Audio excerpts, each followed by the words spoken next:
Our entire premise of these tax reform plans is to grow the economy and create jobs. It's a plan that's estimated to create 7 million jobs. Now, we think that government taking 28% of a family and business's income is enough. President Obama thinks that the government ought to be able to take as much as 44.8% of a small business's income.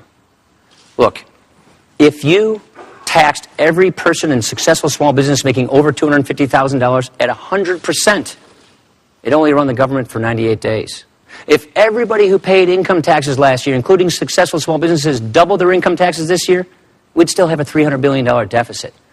You see, there aren't enough rich people and small businesses to tax to pay for all their spending.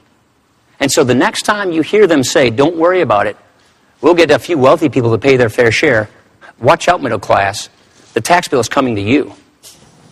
That's why we're saying we need fundamental tax reform. First of all, I was there when Ronald Reagan tax rates, he gave specifics of what he was going to cut. No, number one, in terms of tax expenditures. Number two, 97% of the small businesses in America make less than $250,000. Let me tell you who some of those other small businesses are. Hedge funds that make $600-800 million a year. That's what they count as small businesses because they're pass-through. Let's look at how sincere they are. Governor Romney on 60 Minutes, I guess it was about 10 days ago, was asked, Governor, you pay 14% on $20 million. Someone making $50,000 paid more than that. Do you think that's fair? He said, oh, yes, that's fair. That's fair.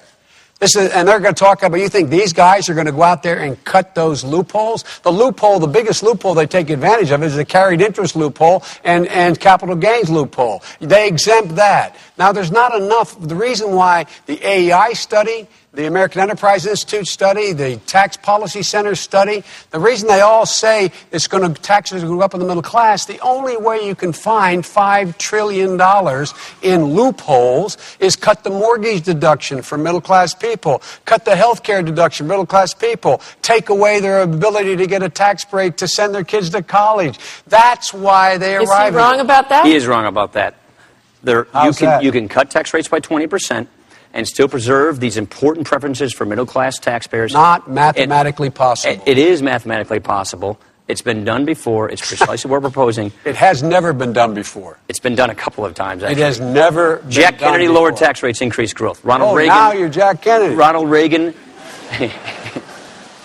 Republicans and Democrats have worked together on this. I understand you guys aren't used to doing bipartisan deals. But we told each other what we're going to do. When we did it with Reagan, he said, here are the things we're going to cut. Framework. Let's work together to fill in the details. That's exactly. That's how you get things done. You work with Congress. Look, let me say it this way.